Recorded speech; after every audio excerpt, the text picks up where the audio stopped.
Hi friends, SSLC ഫിസിക്സിൻ്റെ 9ാമത്തെ ക്ലാസ്സിലേക്ക് സ്വാഗതം. നമ്മൾ 1ാമത്തെ ചാപ്റ്ററായ വൈദ്യുത പ്രവാഹത്തിൻ്റെ ഫലങ്ങൾ അഥവാ എഫക്റ്റ് ഓഫ് ഇലക്ട്രിക് കറണ്ട് ആണ് ഡിസ്കസ് ചെയ്യുന്നത്. കഴിഞ്ഞ ക്ലാസ്സിൽ ടെക്സ്റ്റ് പേജ് നമ്പർ 15-ലെ ടേബിൾ 1.4 ആണ് ലാസ്റ്റ് പറഞ്ഞത്. ഇനി അത് കഴിഞ്ഞിട്ട് ഒരു ടേബിൾ കൊടുത്തിട്ടുണ്ട്. നമുക്ക് ടെക്സ്റ്റ് എടുക്കാം. ടേബിൾ 1.5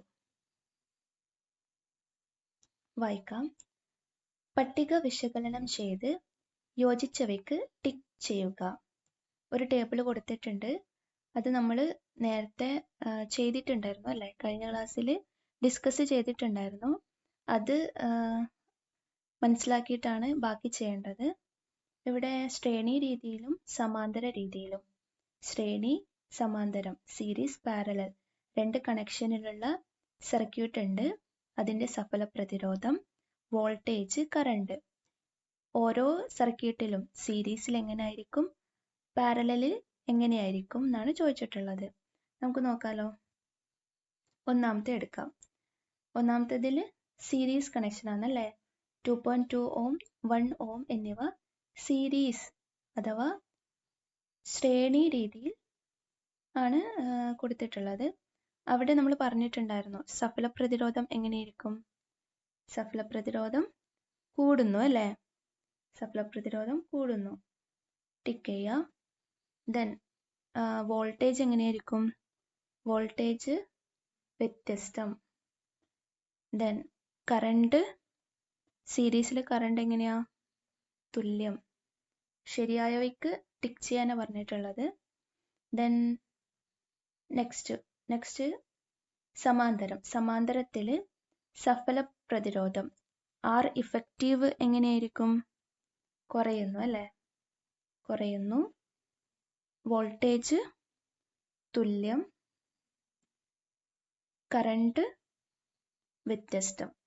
ഇങ്ങനെ നമുക്ക് കിട്ടും. നെക്സ്റ്റ് നമുക്ക് അടുത്ത നോക്കാനുള്ളത് ശ്രേണി രീതിയാണ്. ഇത് വായിച്ചു നോക്കാം. സർക്യൂട്ടിൽ പ്രതിരോധകങ്ങളെ ഒന്നിനോടൊന്ന് തുടർച്ചയായി ബന്ധിപ്പിച്ച് സർക്യൂട്ട് ഒറ്റപ്പാതയിലൂടെ പൂർത്തിയാക്കുന്നു. ഇതാണ് ശ്രേണി രീതി അഥവാ സീരീസ് കണക്ഷൻ. ഈ രീതിയിൽ പ്രതിരോധകങ്ങളെ ബന്ധിപ്പിക്കുമ്പോൾ സഫല പ്രതിരോധം കൂടുന്നു. That is effective resistance.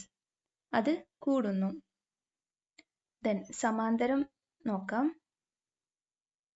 സമാന്തരത്തിൽ സർക്യൂട്ടിൽ പ്രതിരോധകങ്ങളെ സമാന്തരമായി ഘടിപ്പിക്കുന്നത് മൂലം കറണ്ട് ഓരോ ശാഖ വഴിയും വിഭജിച്ച് സർക്യൂട്ട് പൂർത്തിയാക്കുന്നു. സർക്യൂട്ടിലെ ആകെ കറണ്ട് ശാഖ സർക്യൂട്ടുകളിലെ കറണ്ടുകളുടെ തുകയ്ക്ക് തുല്യമായിരിക്കും. നമുക്കിവിടെ ശ്രേണി രീതി കൊടുത്തിട്ട് അവിടെ ഒരു ചിത്രം കൊടുത്തിട്ടുണ്ട് ടെക്സ്റ്റിൽ. കുറച്ച് കുട്ടികൾ ഒരു പാലം കടക്കുന്നുണ്ട് അല്ലേ. അവിടെ എന്താ സംഭവിക്കുന്നത്. ഒന്നാമത്തെ ഫിഗറിൽ കുട്ടികൾ പാലം കടന്നു പോകുന്നുണ്ട്. രണ്ടാമത്തേതിൽ നടുക്കുള്ള മിഡിൽ ഒരു പാലം പൊട്ടിയിട്ടുണ്ട്. ആ സമയത്ത് അങ്ങോട്ടേക്ക് കടക്കാൻ പറ്റുമോ, ഇല്ലല്ലോ. ഇതുപോലെയാണ് ശ്രേണി രീതിയിൽ ഒരു സർക്യൂട്ടിൽ എവിടെയെങ്കിലും ഒരു ബ്രേക്ക് ഉണ്ടായാൽ നമുക്കവിടെ കറണ്ട് ഫ്ലോ ഉണ്ടാവില്ല. അത് കൂടുതൽ മനസ്സിലാക്കാൻ വേണ്ടിയിട്ടാണ് ഈ ഫിഗർ കൊടുത്തിട്ടുള്ളത്. അതുകൂടാതെ സൈഡിൽ ഒരു കളർ കോഡ്, റെസിസ്റ്ററിൻ്റെ കളർ കോഡിനെ പറ്റി കൊടുത്തിട്ടുണ്ട്.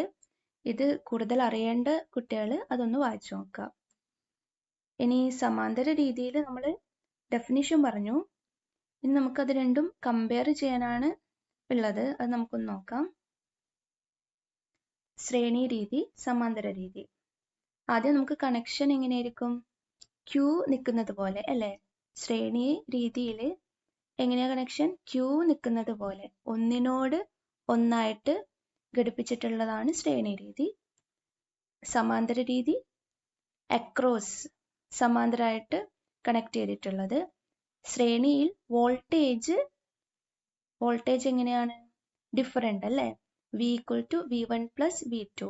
അപ്പോൾ ഇവിടെ 2 റെസിസ്റ്റർ കൊടുത്തിട്ടുണ്ട്. R1 R2 2 റെസിസ്റ്റർ ഉണ്ട്. ദെൻ അവിടെ എന്തായിരിക്കും?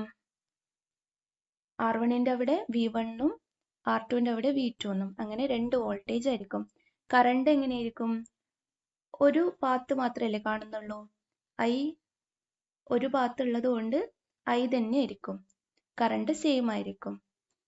സോ നമുക്ക് by Ohm's law V = IR നമുക്കറിയാം അല്ലേ. V1 എങ്ങനെ എഴുതാം? V1 = I × R1, V2 = I × R2 അങ്ങനെ എഴുതാം. ദെൻ V = IR ആയതുകൊണ്ട് Vനെ നമുക്ക് IR എന്ന് എഴുതാം. IR = I × R1 + I × R2. Then IR = I common ആയതുകൊണ്ട് പുറത്തേക്ക് എടുക്കുക, I × R1 + R2. Then I നമുക്ക് ക്യാൻസൽ ചെയ്യാം. R = R1 + R2. സീരീസിൽ നമുക്ക് R കാണേണ്ട ഇക്വേഷൻ R = R1 + R2. പാരലലിൽ കണക്ഷൻ നോക്കിയാൽ I അവിടെ നമുക്ക് 2 പാത്ത് കാണുന്നുണ്ട് അല്ലേ. I = I1 + I2. സ്പ്ലിറ്റ് ചെയ്യുന്നുണ്ട്. കറണ്ടാണ് സ്പ്ലിറ്റ് ചെയ്യുന്നത്. By Ohm's law I = V/R നമുക്കറിയാം. ദെൻ I = V/R = 2 റെസിസ്റ്റർ ഉള്ളതുകൊണ്ട് R1 R2 അങ്ങനെ കൊടുക്കുക. സോ V/R1 + V/R2 എന്ന് കൊടുക്കുക. V പുറത്തേക്ക് എടുക്കുക, 1/R1 V × 1/R1 = V × 1/R1 + 1/R2. Then എന്ത് കിട്ടും? 1/R = V കട്ടായി. 1/R = 1/R1 + 1/R2 എന്ന് എഴുതാം. ദെൻ നമുക്ക് ക്രോസ് മൾട്ടിപ്ലൈ ചെയ്താൽ R = R1 R2/R1 + R2. ഇതാണ് സമാന്തരത്തിൽ R കാണേണ്ട equation. സമാന്തരത്തിൽ R = R1 R2 / R1 + R2. ഗുണിക്കണം എന്നുള്ളത് മുകളിലും പ്ലസ് താഴെയാണ്, അത് ഓർത്താൽ മതി. മുകളിൽ ഗുണിക്കണം എന്നും താഴെ plus. R = R1 R2 / R1 + R2. ഇനി സ്മോൾ ലെറ്റർ R പ്രതിരോധമുള്ള N പ്രതിരോധകങ്ങളെ സമാന്തര രീതിയിൽ ഘടിപ്പിച്ചാൽ സഫല പ്രതിരോധം R, ക്യാപിറ്റൽ R എന്ന് പറയുന്നത് സ്മോൾ r/സ്മോൾ n ആയിരിക്കും. അവിടെ സ്മോൾ n എന്നത് പ്രതിരോധകങ്ങളുടെ എണ്ണമാണ്. സ്മോൾ r എന്നത് ഒരു പ്രതിരോധകത്തിന്റെ മൂല്യമാണ്. ഇത് നമുക്ക് പ്രോബ്ലം ചെയ്യുമ്പോൾ മനസ്സിലാവും.